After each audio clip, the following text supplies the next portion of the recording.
Hello students, in this video today we are going to study about law of demand with its reason, exception of law of demand. Let us start our today topic.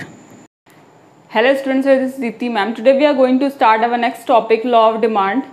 From the same chapter, from the same topic, I have just taken this one, law of demand. In the previous video, just go and watch all the part 1, part 2 and part 3 videos what we have just studied in the last 3 videos. Then only you can cover this topic. तभी आप इस topic को अच्छे से समझ सकते हो. In this topic, law of demand में हमको ये चीज़ पढ़ना है कि whatever we have seen the inverse relationship between the price and the quantity. तो लॉ ऑफ डिमांड का मेन यहाँ पे मोटिव इस वीडियो में हमें यही चीज़ है कि इन्वर्स रिलेशनशिप दिखाना है. We have to show the inverse relationship between the price and the quantity. Okay, but in this we are also going to see what was the reason behind this, the inverse relationship, and is there any exceptional case we can see in this. Means हमेशा हमें inverse relationship देखने को मिलता है price and quantity में, but कभी कभी ऐसे केसेस होते हैं जहाँ पे हमें डायरेक्ट रिलेशनशिप भी देखने को मिलते हैं, या कुछ ऐसे एक्सेप्शनल केस होते हैं जहाँ पे हमें प्राइस में इंक्रीमेंट हो तब भी हमें डिमांड उतनी ही करनी होती है, हाई करनी होती है. ओके, तो first it is given the law of demand. Come to the definition. It is given law of demand means what? It states, what did it state? Remaining constant, other things remaining constant. Other things remaining constant means what? कि यहाँ पे other things मतलब आपके जितने भी factors जो influence करते हैं इंडिविजुअल डिमांड को और मार्केट डिमांड को, वो कांस्टेंट रहेंगे. We are not going to see any changes in the income of the consumer, price of the related goods, taste and preference, or any expectation of changes in the future or size of the population. There is no any change. We can see the factors influencing all the demands. तो we have to make a constant all the other factors. हमें सारे factors को constant लेके ही इस सारी चीज़ों को यहाँ पे पढ़नी है. Here it is given, but there should be a inverse relationship. जहाँ पे inverse relationship हमें देखने को मिलेगा तो we can say कि हम law of demand का रूल फॉलो कर रहे हैं. ओके, तो जहाँ पे इन्वर्स रिलेशनशिप देखने को नहीं मिलेगा तो we can say this is exceptional case. तो लॉ ऑफ डिमांड मीन्स होता है कि आपका इन्वर्स रिलेशनशिप देखने को मिले. Have just taken here the example P X and the quantity X. When the price is 10 then the quantity demand is 100. जैसे ही price उसकी लो हुई, क्वांटिटी डिमांड क्या हुई, वो इंक्रीज हो गई. मीन्स हमने 100 से 150 कर दिया.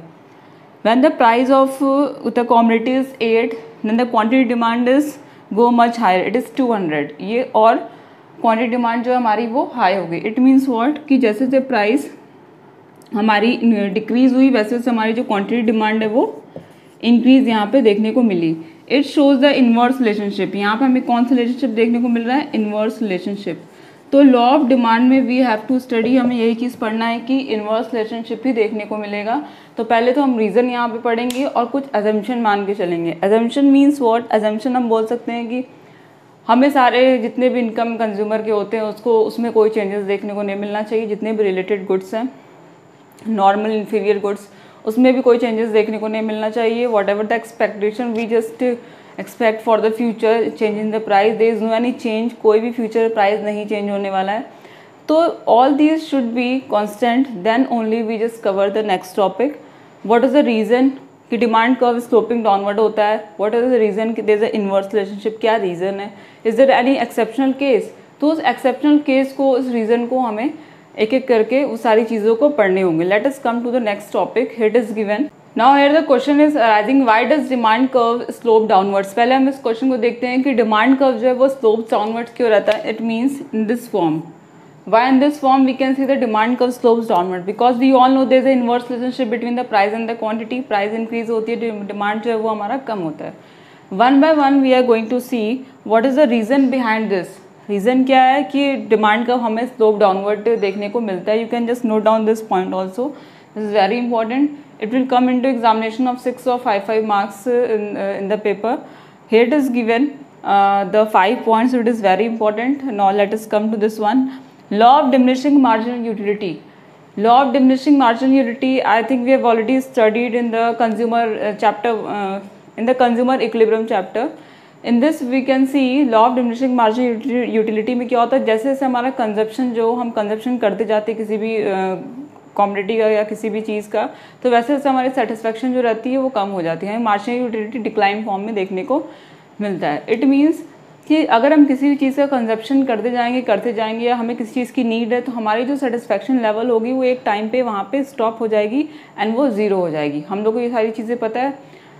तो in this we can see कि अगर हम उस चीज़ का यूज़ कर रहे हैं और हमें उससे कोई सेटिस्फेक्शन नहीं मिल रहा है, we are not getting any satisfaction. Law of diminishing में तो हम लोग पढ़े थे कि law of diminishing margin utility में ये केस होता है कि हम किसी भी चीज़ का कंजप्शन करते हैं तो हमें उससे मिलने वाली जितनी भी सेटिस्फेक्शन होती है वो एक टाइम पे आके ज़ीरो हो जाती है। But whenever we can see कि few consumer are not totally satisfied, वो satisfy नहीं होते हैं या कोई भी satisfy अगर नहीं होता है उस कोई भी चीज़ कम्युनिटी को, किसी भी प्रोडक्ट को या किसी भी फूड को कंज्यूम करके, तो वी कैन से कि अगर उसकी मार्केट में प्राइस जब तक चीप नहीं हो जाएगी, जब तक लो नहीं हो जाएगी, they are not ready to purchase that product.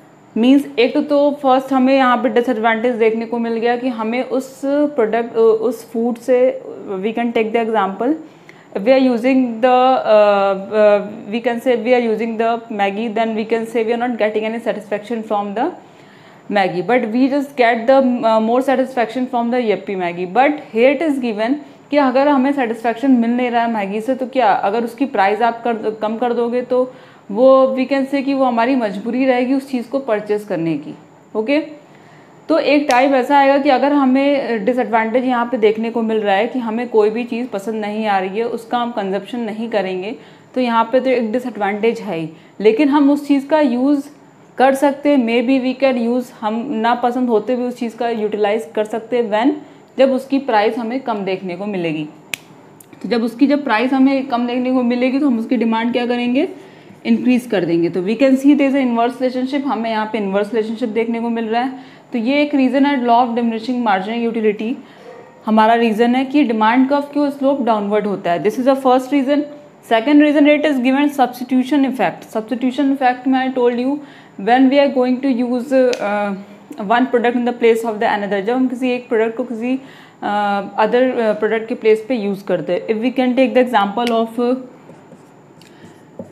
fruity and slice, if we can take the example of fruity and slice, तो similarity we can see too much similarity in these fruity and slice, but अगर हम Frooti की price को देखें and उसकी price high हो गई, we can assume कि अगर फ्रूटी की प्राइस हाई हो गई तो we just go and use this one slice, इसकी डिमांड इंक्रीज हो जाएगी। But here particularly we are talking about Frooti की अगर प्राइस इंक्रीज हो गई तो हम उस चीज़ को क्या करेंगे, उसकी डिमांड जो क्या करेंगे, कम कर देंगे। ओके, तो हेयर वी कैन सी कि अगर हम फ्रूटी के प्लेस पे स्लाइस को यूज़ करते हैं, लेकिन फ्रूटी का क्या कंडीशन है, what we can see the condition of this one, this cold drink, we can see कि फ्रूटी की जो प्राइस है वो इंक्रीज हो गई, लेकिन फ्रूटी के डिमांड पे क्या इफेक्ट देखने को मिला, फ्रूटी का डिमांड वो है कम हो गया। तो we can see the inverse relationship between the Frooti price and quantity demand.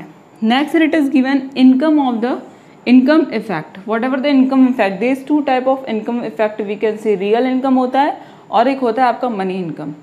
Money income if we can say कि हमारे पास हमारी इनकम 20 है, okay, and we all know कि 5 रुपीज़ में if we are getting 1 chocolate, अगर हमें 5 रुपीज़ में 1 चॉकलेट मिल रहा है, then we can take here 4 chocolate we can take it here, okay. But when we just go through this one, 20 income हमारी है, लेकिन अगर इसकी प्राइस हम एक और यहाँ पे कम कर देंगे, ओके, प्राइस लेस हो गई, तो व्हाट वी कैन सी, हम यहाँ पे और अपनी चॉकलेट्स की डिमांड जो है वो इंक्रीज कर देंगे। There is no any change income हमें कोई भी चेंज देखने को नहीं मिलेगा। चेंज हमें कहाँ पे देखने को मिलेगा, जब इसकी प्राइस 5 रुपीज़ थी तो हमने 4 चॉकलेट लिया, जब इसकी प्राइस 4 पे आ गई, 5 से 4 आ गई, तो हमने सिर्फ 5 चॉकलेट्स परचेज करने को सोचा। इट मीन्स व्हाट, प्राइस हमारी जो है वो कम हुई, ओके, प्राइस में हमें वी कैन सी कि प्राइस हमारा जो है वो लो हो गया, डिमांड जो हमारी वो हाई हो गई। प्राइस के लो होने की वजह से हमारी जो डिमांड है वो इंक्रीज हो गई। तो we can see there is a inverse relationship between the price and quantity in the case of the income effect. Next it is given additional customer. What is the additional customers, if we can see कि अभी हमें कोई भी market में कोई भी चीज़ cheap price पे मिल रही है, बहुत ही कम दाम पे मिल रही है, and we are not assure about this. अगर हम बोल सकते हैं कि अगर 10 रुपीज़ में we are getting in 10 rupees we are getting only 5 chocolates, okay. But जैसे ही इसकी प्राइस कम हुई, जब 10 रुपीज़ थी तो कोई भी कस्टमर्स जो इसको नहीं भी परचेज़ करते थे वो उसको नहीं परचेज़ किए। बट जैसे ही उनको इन्फॉर्मेशन इस चीज़ की मिली कि अब इसकी प्राइस जो है वो 10 रुपीज़ से 5 रुपीज़ हो गई है, देन वो क्या किए, वो जो एडिशनल कस्टमर्स थे उस चीज़ को परचेज़ करने के लिए मार्केट में पहुंच गए। तो मीन्स हमें क्या देखने को मिल रहा है कि प्राइस जो है जैसे ही डिक्रीज़ हुई, हमारे जो कस्टमर्स हैं वो उसकी डिमांड अधिक करने लगे। मीन्स प्राइस जो है हमारा जैसे ही डिक्रीज़ हुआ, जो एडिशनल कस्टमर्स थे उसकी डिमांड क्या कर दिए, इंक्रीज़ कर दिए, उसकी डिमांड जो है वो बढ़ा दिए। This is very common things we can see कि अगर किसी मार्केट में हाई प्राइस रहती है तो जो लोग उस चीज़ को नहीं परचेज़ करना चाहते तो बोलते हैं ये हाई प्राइजेस की, I am not going to purchase that product. But जैसे इनको इन्फॉर्मेशन मिलती है कि उस कमोडिटी की प्राइस जो है वो लो हो गई है, तो जो नहीं भी खरीदने वाले थे उस प्रोडक्ट को, वो भी जाके उस प्रोडक्ट को, उस कमोडिटी को परचेज़ करने लगते हैं। तो we can say it is come into the additional customers. Now in the next it is given the different users. Different users means what?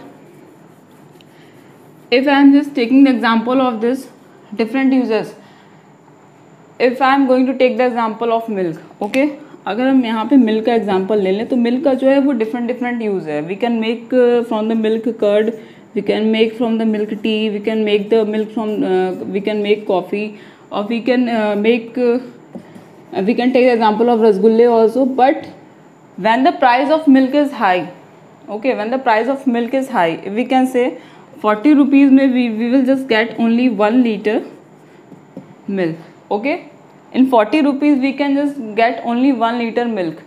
तो उसकी डिमांड कुछ ही लोग करेंगे 1 लीटर्स में, they just make only limited food, उसकी demand कम करेंगे and चाहेंगे उसमें से कुछ कम लिमिटेड चीज़ हम उस चीज़ को बना लें, जबकि मिल्क का बहुत डिफरेंट यूज़ होता है। But in the market at a time अगर उसकी जो प्राइस है मिल्क की अगर 40 रुपीज़ से वो 20 रुपीज़ होगी, then they are ready to purchase 2 litres.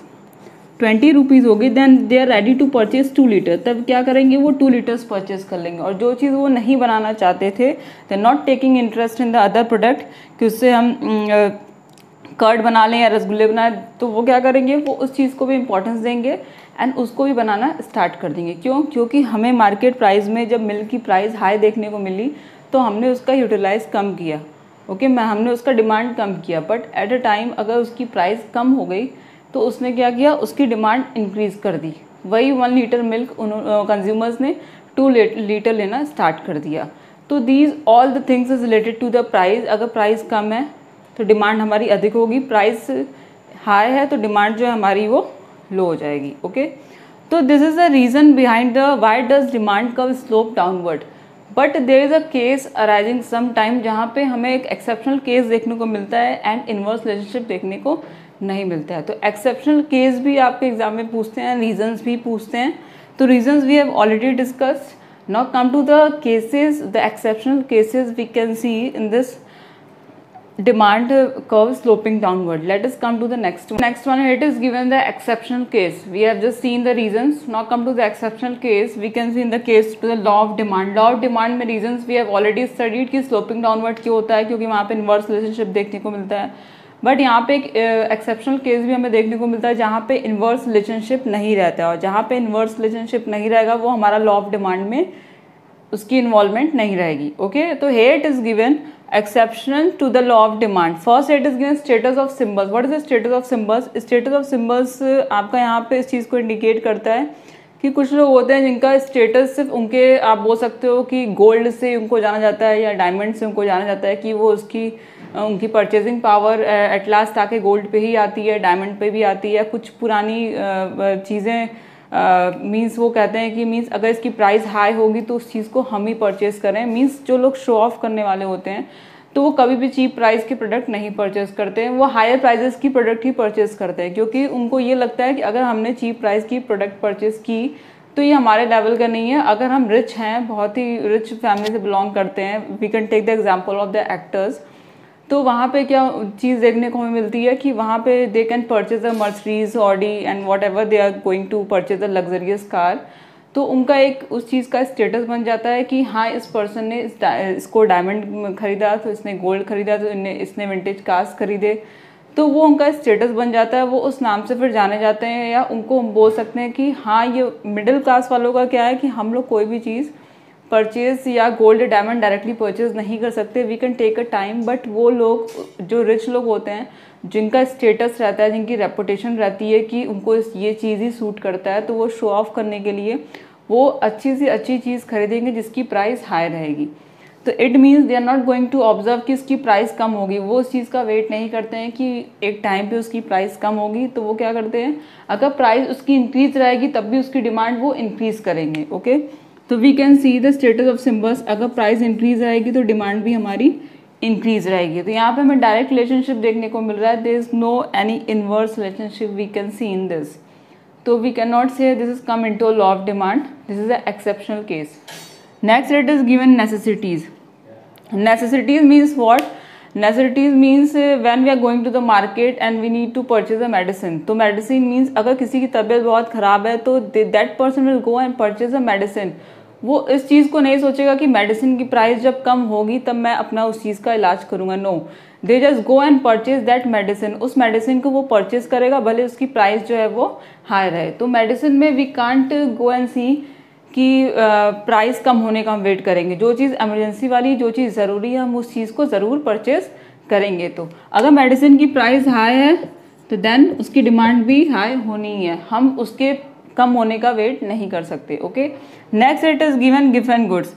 Given goods को हम इन्फीरियर गुड्स भी मान सकते हैं। It is a inferior goods. Inferior goods means जो एकदम चीपेस्ट प्राइस आप बोल सकते हो। चीपेस्ट प्राइस मीन्स जिसको कोई भी परचेज नहीं कर सकता है।